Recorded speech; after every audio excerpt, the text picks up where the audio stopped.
Mutual ফান্ডে SIP করতে চাই, কোন মিউচুয়াল ফান্ড বেস্ট? অনেকেই আমার কাছে এই প্রশ্নটা করে থাকেন। তো আজ এই ভিডিওতে এই প্রশ্নেরই উত্তর খোঁজার চেষ্টা করব। তো ভিডিও শুরুতে একটা ছোট্ট এক্সাম্পল দিই, বেশি সময় নেব না। তো ধরুন একটা শপিং মলে গিয়ে আপনি আমাকে প্রশ্ন করলেন যে কোন শার্টটা নেব।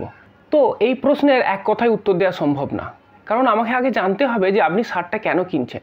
অবশ্যই এটা পরার জন্য কিনছেন, কিন্তু কোন পারপাসে পরবেন? আপনি কি শার্টটা অফিস যাওয়ার জন্য কিনছেন, অথবা কোনো বিয়েবাড়ি বা কোনো পার্টিতে যাওয়ার জন্য কিনছেন, বা কোনো স্পোর্টস ইভেন্টের জন্য পরবেন, অথবা জাস্ট বাড়িতে ক্যাজুয়াল পরার জন্য?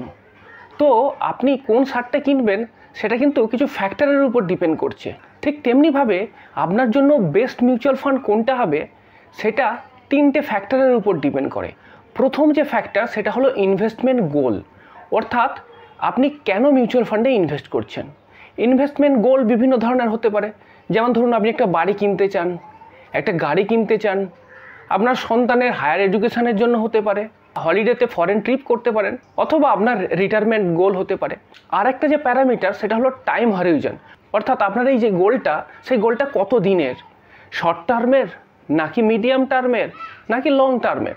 শর্ট টার্ম মানে 5 বছরের আগে যদি হয় সেটাকে আমরা শর্ট টার্ম গোল বলি।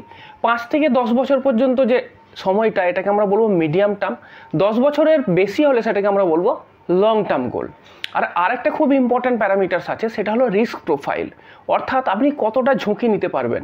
এই রিস্ক প্রোফাইল কতগুলো ক্রাইটেরিয়ার উপর ডিপেন্ড করে। প্রথম হলো আপনার এজ, আপনার বয়স যখন কম থাকে সেক্ষেত্রে আপনার ঝুঁকি নেওয়ার ক্ষমতা বেশি থাকবে। তেমনিভাবে আপনার জব টাইপ, দেখতে হবে যে আপনার যে জবটা সেখান থেকে আপনার কি ফিক্সড এবং রেগুলার ইনকাম আসছে নাকি এটা ভ্যারিয়েবল।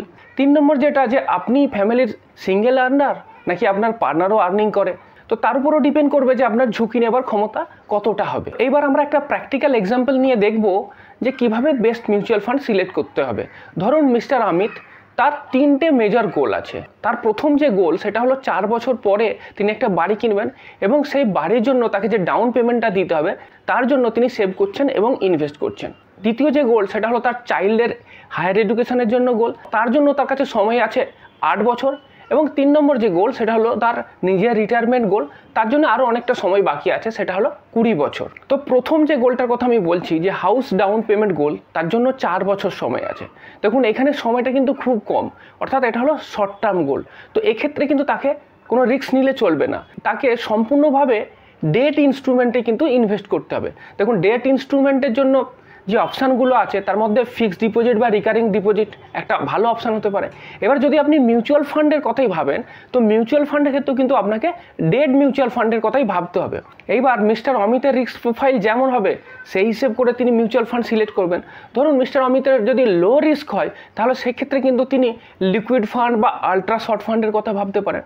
এবার মিস্টার অমিত যদি মিডিয়াম রিস্ক নিতে ইচ্ছুক হন সেক্ষেত্রে তিনি শর্ট ডিউরেশন মিউচুয়াল ফান্ডের কথা ভাবতে পারেন। এবং তিনি যদি একটু হাই রিস্ক নিতে চান সেক্ষেত্রে তিনি আরবিট্রেজ মিউচুয়াল ফান্ড নেবার কথা ভাবতে পারেন। এইবার পরের যে গোলটা আছে সেটা হলো তার চাইল্ডের এডুকেশন গোল, তার জন্য তার হাতে সময় আছে 8 বছর। তো এটা একটা মিডিয়াম টার্ম গোল। তো মিডিয়াম টার্ম গোলের ক্ষেত্রে আপনি ইকুইটি আর ডেট এই দুটোকে মিলিয়ে একটা মিউচুয়াল ফান্ডের কথা ভাবতে পারেন। তো এই ক্ষেত্রে আপনার 50-50 রেশিও অথবা 65-35 এই রেশিওতে নিতে পারেন। এবার মিস্টার অমিতের রিস্ক প্রোফাইল অনুযায়ী এবার আমি মিউচুয়াল ফান্ডগুলোকে সিলেক্ট করব। ধরুন যদি মিস্টার অমিত একদমই রিস্ক নিতে ইচ্ছুক না হন, একদমই লো রিস্ক ক্যাটাগরিতে পড়েন, সেক্ষেত্রে তিনি শর্ট ডিউরেশন ফান্ডের কথা ভাবতে পারেন। তিনি যদি মিডিয়াম রিস্ক টেকার হন তো সেক্ষেত্রে তার জন্য একটা ভালো অপশান হচ্ছে মিউচুয়াল ফান্ডের ব্যালেন্সড অ্যাডভান্টেজ ফান্ড। এবং তিনি যদি হাই রিস্ক নিতে চান তাহলে সেক্ষেত্রে তিনি ইকুইটি হাইব্রিড ফান্ড নেবার কথা ভাবতে পারেন। এরপর 3 নম্বর যে গোলটা আসছে সেটা হলো রিটায়ারমেন্ট গোল। এটা লং টার্ম গোল এবং এটা খুব ক্রিটিক্যাল গোল।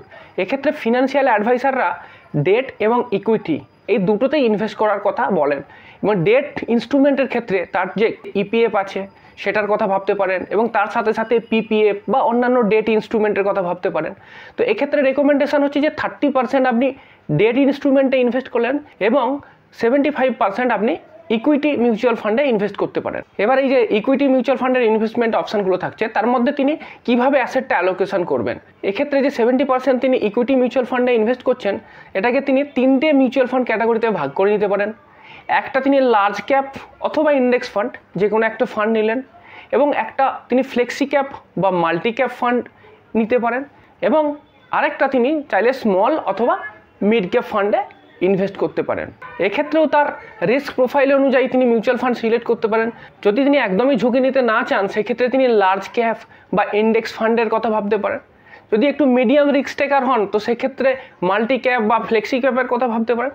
এবং যদি একটু অ্যাগ্রেসিভ হতে চান তো সেক্ষেত্রে তিনি স্মল ক্যাপ মিড ক্যাপের যে পোর্শনটা সেটা একটু বাড়াতে পারেন। এবার আপনি যদি জানতে চান 2023 সালের জন্য best large cap mutual fund কোনটা, তাহলে আপনি আমার বাঁদিকের ভিডিওটাতে ক্লিক করুন।